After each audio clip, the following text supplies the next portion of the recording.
నేను మహాలక్ష్మమ్మ దేవుడి పేరులో. ನಮಸ್ಕಾರ ಸ್ನೇಹಿತರೆ.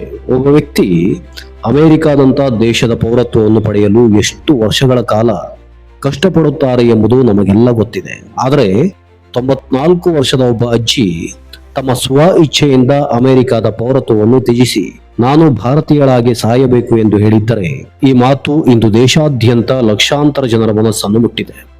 ಯಾರು ಆ ಅಜ್ಜಿ? ಏಕೆ ಅವರು ಇಂತಹ ನಿರ್ಧಾರ ತೆಗೆದುಕೊಂಡರು? ಈ ವಿಡಿಯೋದಲ್ಲಿ ತಿಳಿಯೋಣ. ಈ ಕಥೆಯ ನಾಯಕಿ ಆಂಧ್ರ ಪ್ರದೇಶದ ಕೊಟ್ರಗುಂಟ ಮಹಾಲಕ್ಷ್ಮಮ್ಮ. ಮೂಲತಃ ಚಿನಗಂಜಾಂ ಮಂಡಲದ ಚಿಂತಗುಂಪಲ ಗ್ರಾಮದವರಾದ ಅವರು ತಮ್ಮ ಪತಿಯ ನಿಧನದ ಬಳಿಕ ಮಗನೊಂದಿಗೆ ಅಮೆರಿಕಕ್ಕೆ ತೆರಳಿದ್ದರು. 2000ನೇ ಇಸ್ವಿಯಲ್ಲಿ ಅಮೆರಿಕಾದ ಪೌರತ್ವವನ್ನು ಪಡೆದರು. ಅನೇಕ ವರ್ಷಗಳ ಕಾಲ ಅಲ್ಲಿಯೇ ಜೀವನ ನಡೆಸಿದರು. ಆದರೆ ಕಾಲ ಕಳೆದಂತೆ ಅವರ ಮನಸ್ಸು ಮತ್ತೆ ತನ್ನ ಹುಟ್ಟೂರಿನತ್ತ ಸೆಳೆಯತೊಡಗಿತು. 2018ರಲ್ಲಿ ಭಾರತಕ್ಕೆ ಮರಳಿದ ಮಹಾಲಕ್ಷ್ಮಮ್ಮ ತಮ್ಮ ಸ್ವಗ್ರಾಮದಲ್ಲೇ ನೆಲೆಸಿದರು. ಅಲ್ಲಿಯೇ ಜೀವನದ ಕೊನೆಯ ದಿನಗಳನ್ನು ಕಳೆಯಬೇಕು ಎಂಬ ಆಸೆ ಅವರ ಮನಸ್ಸಿನಲ್ಲಿ ಗಟ್ಟಿಯಾಯಿತು. ಅವರು ಜಿಲ್ಲಾಡಳಿತವನ್ನು ಸಂಪರ್ಕಿಸಿ ನಾನು ಅಮೆರಿಕದ ಪೌರತ್ವವನ್ನು ಸ್ವ ಇಚ್ಛೆಯಿಂದ ತ್ಯಜಿಸುತ್ತಿದ್ದೇನೆ, ನನಗೆ ಮತ್ತೆ ಭಾರತೀಯ ಪೌರತ್ವ ನೀಡಿ ಎಂದು ಮನವಿ ಸಲ್ಲಿಸಿದರು. ಜೂನ್ 23ರಂದು ಜಿಲ್ಲಾಧಿಕಾರಿಗಳ ಸಮ್ಮುಖದಲ್ಲಿ ಅಗತ್ಯ ಪ್ರಕ್ರಿಯೆ ಆರಂಭಿಸಲಾಯಿತು. ಅಮೆರಿಕದ ಪೌರತ್ವ ರದ್ದಾದ ನಂತರ ಭಾರತೀಯ ಪೌರತ್ವ ಮರುಪಡೆಯುವ ಪ್ರಕ್ರಿಯೆ ಪೂರ್ಣಗೊಳ್ಳಲಿದೆ ಎಂದು ಅಧಿಕಾರಿಗಳು ತಿಳಿಸಿದ್ದಾರೆ. ಇದೀಗ ಮಹಾಲಕ್ಷ್ಮಮ್ಮ ಅವರ ಈ ನಿರ್ಧಾರ ಸಾಮಾಜಿಕ ಜಾಲತಾಣಗಳಲ್ಲಿ ವೈರಲ್ ಆಗಿದೆ.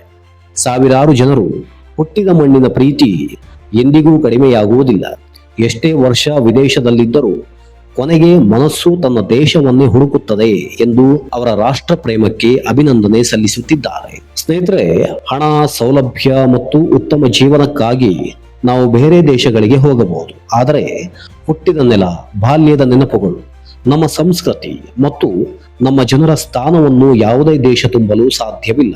94 ವರ್ಷದ ಮಹಾಲಕ್ಷ್ಮಮ್ಮ ಅವರ ನಿರ್ಧಾರ ನಮಗೆ ಒಂದು ದೊಡ್ಡ ಸಂದೇಶ ನೀಡುತ್ತದೆ. ದೇಶ ಪ್ರೇಮ ಎಂದರೆ ಕೇವಲ ಮಾತಲ್ಲ, ಅದು ಜೀವನದ ಕೊನೆಯ ಕ್ಷಣದಲ್ಲಿಯೂ ತನ್ನ ಮಣ್ಣನ್ನು ಆರಿಸಿಕೊಳ್ಳುವ ಮನಸ್ಸು.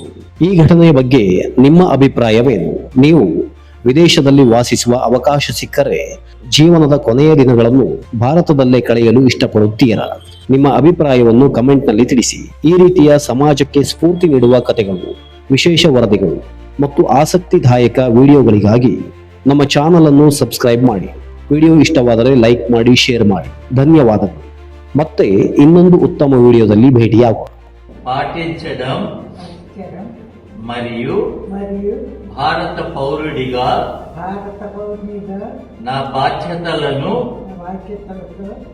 పూర్తి చేయటం వాగ్దాన